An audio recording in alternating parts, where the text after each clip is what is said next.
ചെയ്തതൊക്കെ കൊള്ളാം, അത്യാവശ്യം നല്ല ക്യാരക്ടേഴ്സ് തന്നെയാണ്. അല്ല ഒരു ടെലിഫിലിം ചെയ്തത് എനിക്ക് നന്നായി ഇഷ്ടപ്പെട്ടായിരുന്നു. കൊമേഴ്സ്യൽ ബ്രേക്ക് എന്ന് പറഞ്ഞ് മഹേഷ് മഞ്ജു ഡയറക്ഷൻ ചെയ്തത് ഒരു ടെലിഫിലിം. അതൊരു നല്ല സംഭവമായിരുന്നു. അത് 2002 സ്പെഷ്യൽ ജൂറി സ്റ്റേറ്റ് അവാർഡിന് ഉണ്ടായിരുന്നു. അതാണ് അംഗീകാരം. അതൊരെണ്ണം ഇന്നും ഓർമ്മിക്കാൻ പറ്റുന്ന ഒരു അംഗീകാരം.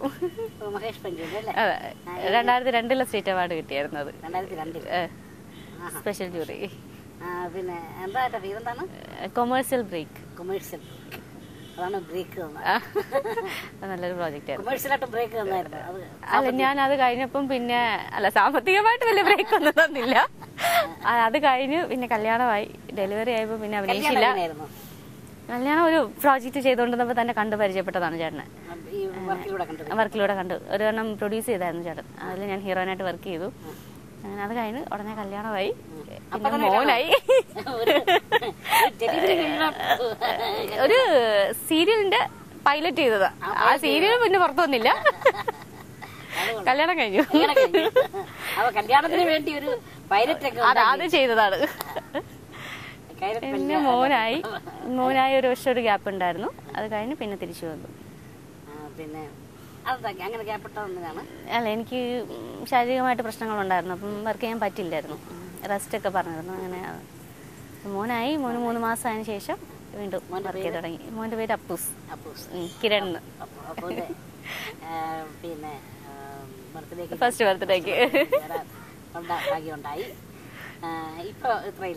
ഇപ്പൊ 2ാം ക്ലാസ്സിലായി.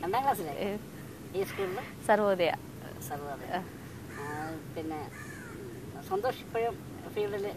ഫീൽഡിൽ ഇപ്പോൾ വളരെ കുറവാണ്. അത്യാവശ്യം സ്റ്റേജ് ഷോ അങ്ങനെയൊക്കെ ചെയ്യും. അത് ചെയ്യുന്നുണ്ട്. അല്ലാണ്ട് ഏഷ്യാനെറ്റിൽ ഫസ്റ്റ് കോർഡിനേറ്റ് ചെയ്യാൻ മിടുക്കനായിരുന്നു. എപ്പോഴും വളരെ ചാടി നിൽക്കുന്ന വളരെ ആക്റ്റീവാണ് എപ്പോഴും. അതായിരിക്കാം ഒരുപക്ഷെ സുമീൻ ഇഷ്ടപ്പെടാനുണ്ടായ കാരണം. ആയിരിക്കാം. ഇന്ന് ഇപ്പൊ സന്തോഷം എന്തൊക്കെ ചെയ്യുന്നു? ഇപ്പൊ റിയൽ എസ്റ്റേറ്റ് ആണ്. അതുമായിട്ട് അവിടെ തന്നെ കൊടുക്കും. അതെ, ജീവിതത്തില് ഒരാളുടെ ഒരു ജീവിതത്തിലെ ഏറ്റവും വലിയ കാര്യങ്ങളിൽ ഒന്നാണ് ഭൂമി വാങ്ങിക്കുക എന്നുള്ളത്. കല്യാണം കഴിക്കുക. വീട് വെച്ചോ?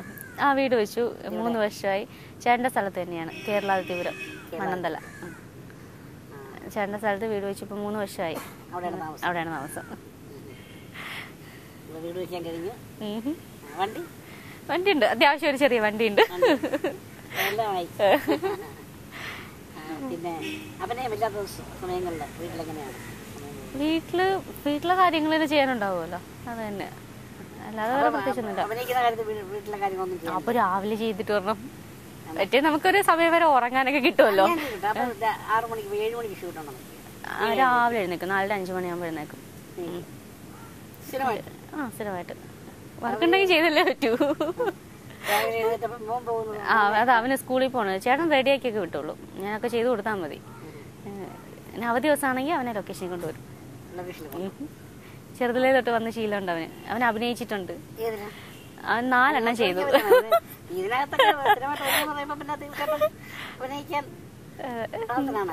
4 വർക്ക് ചെയ്തായിരുന്നു. ഫസ്റ്റ് ചെയ്തത് ഓമനത്തിങ്കൾ പക്ഷി എന്ന് പറഞ്ഞിട്ട്, അതിൽ ലെനയുടെ മോളായിട്ടുള്ള ഒരു ക്യാരക്ടർ. അത് കഴിഞ്ഞിട്ട് അയ്യപ്പനും വാവരും, അതിൽ അയ്യപ്പനായിട്ട്. ചെറുതായിരുന്നു, 3.5 മാസത്തിൽ തുടങ്ങിയതാ. അതെ. പിന്നെ അത് കഴിഞ്ഞു. അല്ല, പ്രഗ്നന്റ് ആയ ശേഷം ഞാൻ പോയിട്ടില്ലായിരുന്നു. ഇല്ല, അവനായ ശേഷം 3.5 മാസമായപ്പോൾ അവനാണ് ആദ്യം വരുന്ന ഫീൽഡിൽ. അത് കഴിഞ്ഞിട്ടാണ് ഞാൻ വരുന്നത്. കുട്ടിയെ വേണം എന്ന് പറഞ്ഞ് വിളിച്ചതാ. അത് കഴിഞ്ഞിട്ടാ പിന്നെ ഞാൻ വന്നത്. അതെ, അങ്ങനെ. പിന്നെ 3ാമത് അനുയാത്ര എന്ന് പറഞ്ഞ് ഞാൻ ചെയ്ത സീരിയലിൽ തന്നെ എന്റെ മോളായിട്ട്. ഞാൻ അതിൽ 2 ടൈപ്പ് ചെയ്തായിരുന്നു. എന്ന് വെച്ചാൽ ഒരു ഏജ്ഡ് ക്യാരക്ടറാണ് അതിൽ ത്രൂ ഔട്ട് പോകുന്നത്. അതിന്റെ ഫ്ലാഷ് ബാക്ക് ഉണ്ടായിരുന്നു. അപ്പൊ അതിൽ മോളായിട്ട് വർക്ക് ചെയ്തായിരുന്നു. പെൺവേഷത്തില് ഫ്രോക്കൊക്കെ മേടിച്ചിട്ട് കൊടുത്തു. 3 പെൺവേഷ. അല്ല, അയ്യപ്പൻ വാവരിൽ അയ്യപ്പൻ. ആദ്യത്തെ ഓമനത്തിങ്കൾ പക്ഷിയിലും പെൺകുട്ടിയായിട്ടായിരുന്നു. വിഗൊക്കെ വെച്ചിട്ട് അങ്ങനെ അയ്യപ്പനായിട്ട്. പിന്നെ ഇപ്പോൾ ലാസ്റ്റ് ചെയ്തത് ശ്രീകൃഷ്ണനില് ശ്രീകൃഷ്ണനില് പൂതനയുടെ മോനായിട്ട്. പൂതനയുടെ മോനായിട്ട് ഒരു കുടുംബത്തിലെ എല്ലാവരും അഭിനയിക്കാനുണ്ട്. ഞങ്ങൾ 3 പേരും ഒരുമിച്ച് ചെയ്തൊരു വർക്കാണ് ഓമന തിങ്കൾ പക്ഷി. കോമ്പിനേഷൻ ഇല്ല, എനിക്ക് മോനും കോമ്പിനേഷൻ ഉണ്ടായിരുന്നു, അല്ലാണ്ട് 3 പേരും വർക്ക് ചെയ്ത സീരിയലാണ് ഓമന തിങ്കൾ പക്ഷി. ഇല്ലില്ല, അങ്ങനെയൊന്നുമില്ല. വന്ന് ശീലമായതുകൊണ്ട് അതൊന്നും പ്രശ്നമല്ല. അതെ, കണ്ട് ശീലമായി. സ്കൂളിൽ പോകുന്നവരെ ഞാനും മോനും കൂടെ ഇല്ല, കുഴപ്പമില്ല. എന്റെ മുഖത്ത് നോക്കിയിരിക്കും.